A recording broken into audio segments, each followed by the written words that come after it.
네, 일본의 아베 신조 정권이 지난 19일이었죠. 결국 안보 법안을 강행 처리했습니다. 이로써 일본은 공격받지 않는 한 방어만 하는 전수방위 원칙을 깨고 전쟁을 할 수 있는 나라가 됐습니다.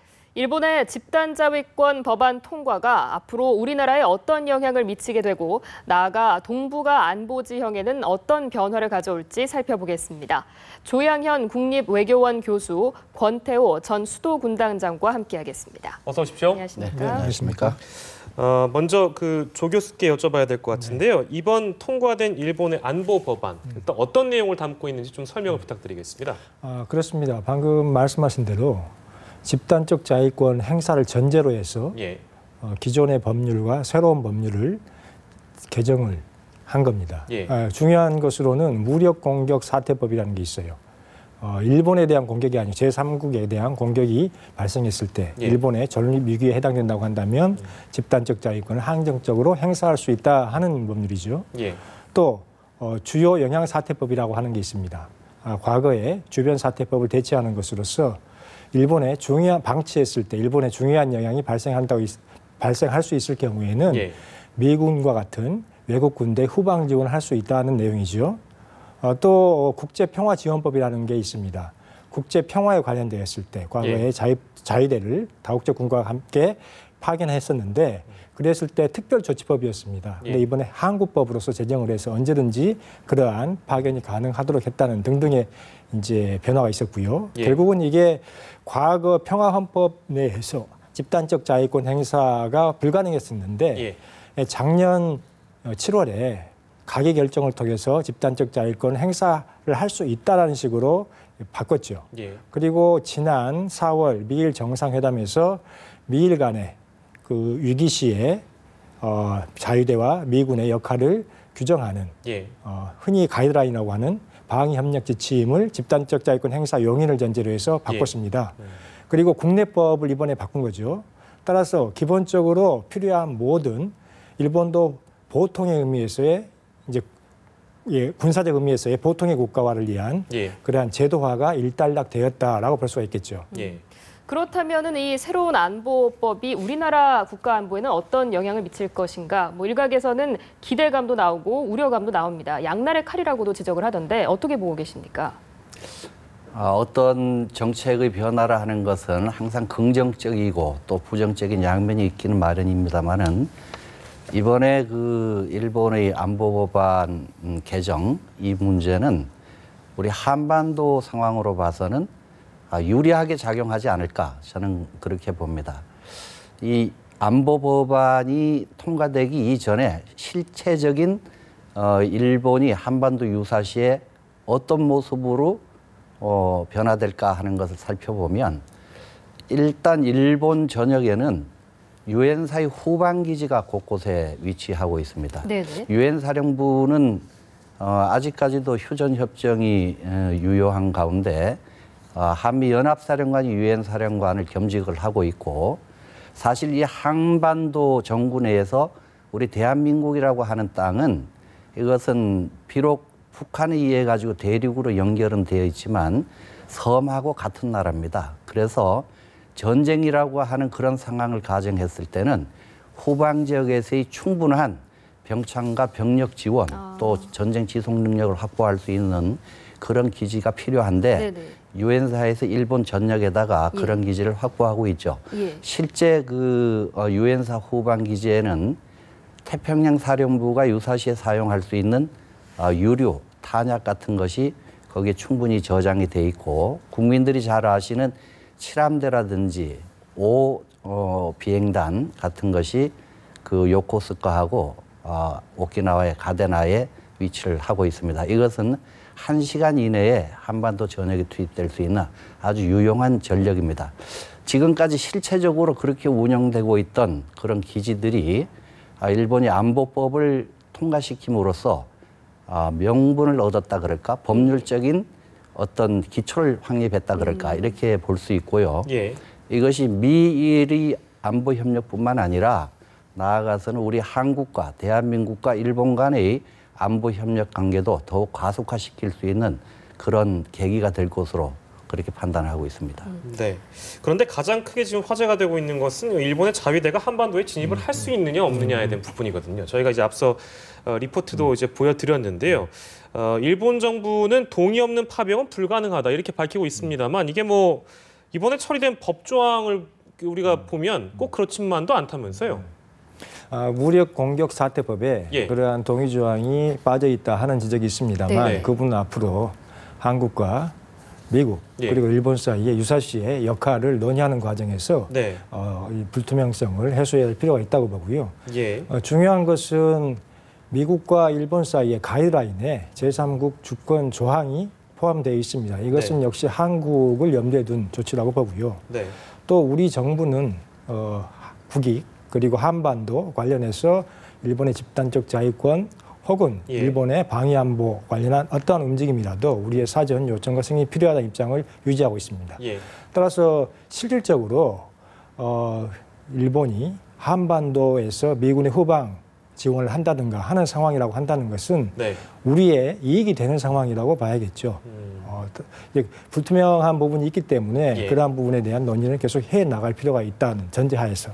예, 불투명한 부분은 어쨌든 해소는 해야 되는데 오늘 그 한민구 국방부 장관이 이런 얘기를 했네요. 미군이 자위대가 한반도 진입을 요청한다고 하더라도 거절할 수 있다.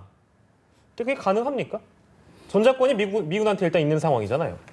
그 당연한 이야기죠. 전작권이 대포권 3가 돼가지고 한미 양국 군사 국가 통수기구 즉 예. 대통령 간의 협의에 의해 가지고 연합사령관에게 전시작전권이 넘어간다 하더라도 그 연합사령관에게는 한미 양국 통수기구와 장관의 전략 지침이 계속 하달이 돼야지만 예. 연합사령관으로서 제대로 지휘를 해나갈 수 있습니다. 네. 그런 차원에서 봤을 때 비록 연합사령관이 유엔사 후방기지도 일본에 있고 그것을 지원하는 일본 자위대도 거기 있기 때문에 전시가 되면 선포가 되는 한반도 주변에 한국 작전정구라고 하는 곳이 있습니다. 이것이 작전정구라고 하는 것은 가상의 선이긴 하지만 일단 여기에서 전쟁이라고 하는 우발 상황이 발생할 수 있기 때문에 이 지역을 항행하는 모든 선박이나 들어오는 비행기 같은 것은 우리 허락을 받아야 된다, 주의해야 된다 하는 것을 뜻하는 겁니다.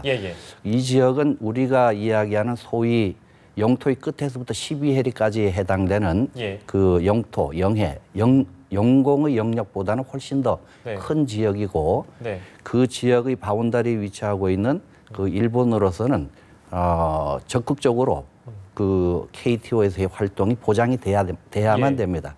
그런 의미에서 봤을 때 일본 자위대가 우리나라로 들어온다 하더라도 이것은 반드시 우리 대통령의 또 장관의 승인이 있어야지만 연합사 사령관이 요청한다 하더라도 승인이 있어야지만 되는 것이고요.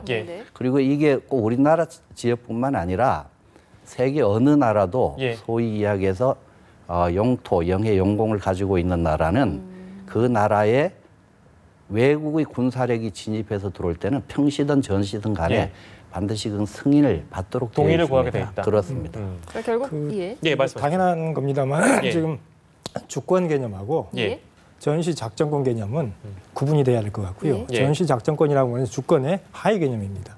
저희가 유사시에 전시 작전권을 아직 환수를 하지 않았다 그래서 주권 개념을 포기한 게 아니다. 따라서 한민구 장관의 그러한 발언이라고 하는 것은 반드시 미국의 요청을 거절한다는 게 아니라 거절할 수 있는 권리가 있다라는 당연한 이야기인 것이죠. 그러니까 주권이 전시작전권보다 상위에 있기 때문에 당연한 일이다 이렇게 지적을 그렇죠. 해주셨고요.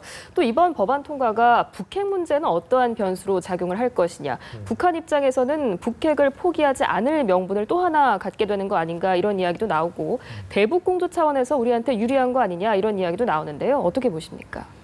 저는 후자가 더 강하다고 봅니다. 일단 그 핵 문제와 관련해서 북한의 입장은요. 북한 정권의 그 생존권과 관련된 것이기 때문에 어떠한 특별한 변화가 오지 않는 한 핵 개발을 포기한다든가 하지는 않을 것입니다. 지금 일본이 군사 대국화될 수 있는 그런 계기가 마련됐다. 그런 근거가 마련됐다 하는 것을 상당히 우려를 하시는데 사실 일본의 군사력이라 하는 것은 지금까지 취해왔던 전수방위 정책에 의해서 수비 위주의 전투력을 갖고 있었습니다. 뭐 장거리 작전이 가능한 항공모함도 물론 헬기 이착륙이 가능한 유사시에는 전투기가 이착륙할 수 있는 그런 그 제대로 된 항공모함으로 개조가 가능한 항모를 갖고 있다 그러지만 이것은 여전히 그 수직 이착륙 비행기용이고 그다음에 원거리를 타격할 수 있는 미사일 같은 것이었습니다.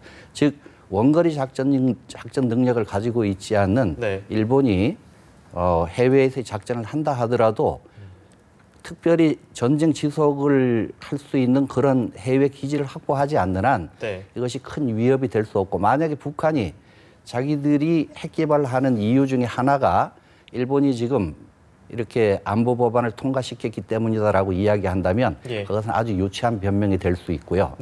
앞으로 북한이 계속해가지고 핵 개발을 해나가고 또 이 투발 수단인 장거리 미사일을 개발해 나갈 때 우리나라와 일본 간의 공조는 절대적으로 필요한데 그런 차원에서 봤을 때 따듬어야 될 여러 가지 요소는 물론 있습니다만은 이것이 한반도 안보에 대한민국의 안보에 결코 부정적이지 않다 그렇게 판단합니다. 저희가 미국과 중국에 대한 입장을 분석해 볼까 하는데요. 뭐 미국은 이번에 환영을 했고 중국은 즉각 반발했습니다. 근데 이제 그 동북아 질서라는 것은 일본이 전쟁을 할 수 없는 국가라는 토대 아래에서 이 질서가 만들어졌기 때문에 이게 좀 바뀌어버린 거잖아요. 그러면 미국이나 중국이 취하고 있는 어떤 전략도 바뀌는 겁니까? 그렇죠. 그러니까 그전에는 실질적으로 자위대라고 하는 그런 이제 실질적인 군대는 가지고 있었지만 평화 헌법에 의해서 전쟁할 수 있는 권리가 속박되었던 일본이었기 때문에 그 군사력 차원에서 봤을 때는 일본은 미국이나 중국에 대해서 취약성을 가지고 있었죠. 그런데 그러한 취약성이 한정적인 영역이지만 풀렸기 때문에 지역 강국으로서 일본이 등장했다라는 그러한 평가가 가능한 것이고 이건 중장기적으로 한반도를 포함한 동아시아에서 일본의 부상과 연결될 수 있는 부분입니다. 따라서 일본이 부상하면서 미국과 동맹관계 속에서 중국을 견제하려고 하는 구도에 대해서 미국은 당연히 안보 코스트를 줄일 수 있기 때문에 환영하는 것이고 거기에 대해서 중국은 반발하는 거겠죠. 이러한 상황이라고 하는 게 한국에 있어서는 플러스 마이너스 양 측면이 있다고 봅니다. 일단 중국의 부상을 지역 차원에서 안정적으로 견제할 수 있는 그러한 세력으로서 가능성을 볼 수 있는 건 플러스고요. 그렇지만 이제 중국과 미국과 일본 사이에 역시 군비 경쟁을 촉발시켰을 때 지역 질서가 유동화될 수 있다 하는 부분은 마이너스 측면이겠죠. 또 하나 우리에게 있어서 민감한 부분은 과거사 문제입니다. 일본이 최근에 아베 담화가 나왔습니다만 한반도 혹은 이제 식민 지배 관련해서는 극히 내용이 소원했습니다. 따라서 아쉬운 부분이었죠. 우리에게 속 시원하게 과거 이제 화해를 하지 못하는 일본이 군사적으로 커졌을 때 그게 이제 우리는 과거 식민지 지배의 피해를 갖고 있고 그러한 기억이 남아 있기 때문에 그 부분이 안보와 이제 역사를 링크시켜서 보려고 하는 그러한 정서가 있는 것이죠. 그게 이제 일본과의 안보 협력을 어렵게 하는 부분이기 때문에 일본 스스로 주변국, 특히 한국에 대해서 신뢰를 확보하고자 하는 노력이 같이 병행돼야 하겠죠. 그러니까 역사와 안보 문제를 또 어떻게 해결해 나갈 것인가 이 부분도 궁금하고 방금 지적을 해주신 부분 중에 중국과 미국, 일본의 어떤 군사적 대립이 강화된다면 그 중간에서 우리는 어떤 군사적 전략을 취해야 되는지도 궁금한데요. 글쎄요. 지금 한반도를 둘러싼 주변 강국들의 변화가 상당히 심상치 않게 전개되고 있고요. 중국도 얼마 전에 그 전승절 열병식을 통해서 중국이 뭐 군사 굴기다 이렇게 표현될 정도로 아주 군사력이 증강했다 하는 모습을 전 세계에다 이렇게 공개를 했지 않습니까? 그렇게 하면서 미국의 그 대중 견제심도 지금 아마 더 자극을 했을 것 같고요. 또 일본 입장에서는 사실 이번에 일본이 안보 법안을 통과시키기는 했습니다마는 이 법안이 통과되기 이전에 있었던 여러 가지 상황을 봤을 때 꼭 대중용이다 이렇게만은 볼 수 없을 것 같아요. 물론 거기에 여러 가지 복합적인 것이 있습니다. 미국이 중국을 견제해서 과거에 한 10여 년 전부터 북한과 중국을 견제하기 위해서는 한국과 미국, 일본이 소위 실체적인 동맹은 아니라도 버추얼 얼라이언스라 그래가지고 가상 동맹의 형태로 어떤 그 안보 체제를 지역별 안보 체제를 갖춰야 되지 않느냐 하는 요구가 예. 미국 학계에서 여러 차례 있었습니다. 그렇지만 아까 조 박사님께서 말씀하셨던 역사적인 그런 문제를 껴안고 있는 우리 대한민국 입장에서는 네. 일본이 속 시원한 사과와 어떤 해명 없이 그런 것을 받아들인다 하는 것이 상당히 어려웠던 그런 상황이었고요. 예. 이번에 이제 안보 법안이 그 통과가 되면서 과연 이 틈바구니 속에서 우리는 중국하고도 아주 그 큰 경제적인 파트너로 그 우호 협력 관계를 유지해야 되고 네. 또 전통적인 안보와 경제 그 파트너로서 미국과의 그런 동맹도 예. 철저하게 유지를 해야 되는 그런 입장인데 예. 그 중국 견제용으로 이것이 사용되고 있다. 안보 법안이 통과되고 이렇게 사용되고 있다라고 하는 그런 차원에서 봤을 때 예. 과연 대한민국이 어떤 입장을 취해야 될 것인가. 저는 국가 안보라 하는 것은 대단히 폭넓고 그 분야가 다양한데 예. 그 분야 중에는 경제적인 것도 있고 문화적인 것, 역사적인 것도 있고 군사적인 것도 있습니다만은 우리나라 입장에서는 분명한 것 같습니다. 지금까지 취해왔던 대로 네. 대북 문제와 관련해서는 예. 반드시 미국 추가해가지고 이제 일본과 철저하게 협력을 해야 되고요. 예. 또 미국이나 일본이 중국과 관련해가지고 갈등을 빚거나 예. 어떤 그 변화가 생기는 부분에 대해서는 네. 우리가 거기에 개입할 필요가 없고 오히려 중국과의 그 긴밀한 협력 관계를 이용해서 네. 미국과 일본이 중국에다가 이야기하는 그 네. 내용을 이렇게 전달하기도 하고 조정도 하고 하는 예. 그런 균형자 역할을 해야 되지 않을까. 네. 그래서 우리가 이 지역 내에서 작지만 강한 나라로 그리고 예. 신뢰받는 국가로 그렇게 계속 발전해 나가야 될 필요가 있다. 네. 이번에 상당히 여러 가지를 우리 국민들에게 요구하고 예. 또 정부에게 과제도 주고는 있습니다만은 예. 이러한 위기가 결국은 우리 대한민국에게 아주 큰 기회를 주는 네. 그런 시점인 것 같습니다. 네, 고래등 싸움에 새우등이 터질 것 같다는 우려를 지금 불식시켜 주시는 그런 말씀을 해주셨고요. 조양현 교수님께 여쭤보고 싶은 내용이 일단은 지금 이 집단 자유권 법안이 통과되면서 각 국제사회 나라마다 보는 시각은 다를 수 있습니다만 일본 내 여론이 그렇게 녹록지는 않은 것 같습니다. 그렇습니다. 굉장히 반대 시위가 강했었거든요. 그러면 아베 수상의 앞길이 평탄하기만 하겠느냐? 이런 시석도 있는데요. 어떻게 보시는지요? 그렇습니다. 그래서 아베 총리 스스로 예. 앞으로의 전국 운영에 상당한 부담을 지게 되었다 하는 부분을 느끼고 있을 겁니다. 예. 무슨 이야기냐 하면 이번 안보 법제를 강행 처리하면서 많은 빚을 지게 되었습니다. 예. 그래서 야당에서는 야당, 민주당, 그리고 유신의당, 생활의당, 그리고 삼인당이 연대해서 예. 여당에 반대를 했었고 심지어는 공산당마저도 내년 참의원 선거에서 이제는 야권 연대에 합류하겠다 하는 이야기를 하고 있습니다. 예를 들어서 선거에서 예. 단일 후보를 내겠다. 거기에 동참하겠다. 그럼으로써 야당 후보가 당선될 가능성을 높이겠다 하는 이야기를 하고 있고요. 네. 또 시민단체에서도 여당 후보를 앞으로 낙선시키겠다 하는 그러한 움직임이 나오고 있습니다. 네. 그래서 조금 이건 비약이긴 합니다만 네네. 1960년 당시에 지금 아베 수상의 외조부죠. 예. 기시 수상이 미일 안보조약을 개정하면서 네. 그 당시에 국회의사당을 30만 명 이상의 인파가 둘러쌌다고 합니다. 그 여파로 사직을 하죠. 네. 그 내각 사퇴를 했습니다. 이번에는 그렇게 많은 인파는 아니었습니다. 4만 5만 정도 인파라고 하는데 네. 따라서 당장 사퇴는 아니지만 이번에 이제 앞으로 3년간의 자민당 총재에 대당선됐지 않습니까? 네. 그런 아베 총리이지만 앞으로 전국 운영에 대해서는 상당한 부담을 질 수밖에 없는 것이고 예. 결국은 그 핵심 요인은 앞으로 이제 일본의 경제가 아니겠는가 예. 하는 그러한 분석이 나오고 있습니다. 네. 그러니까 뭐 야권 연대나 시민단체 낙선 운동으로 인해서 7월 참의원 선거에 영향을 받을 수도 있겠지만 경제가 또 다른 그렇습니다. 변수가 될 수도 있다. 네. 이렇게 정리를 해보겠습니다. 오늘 말씀 여기까지 듣겠습니다. 지금까지 조양현 국립외교원 교수 그리고 권태호 전 수도군단장이었습니다. 고맙습니다. 고맙습니다. 네, 감사합니다. 감사합니다.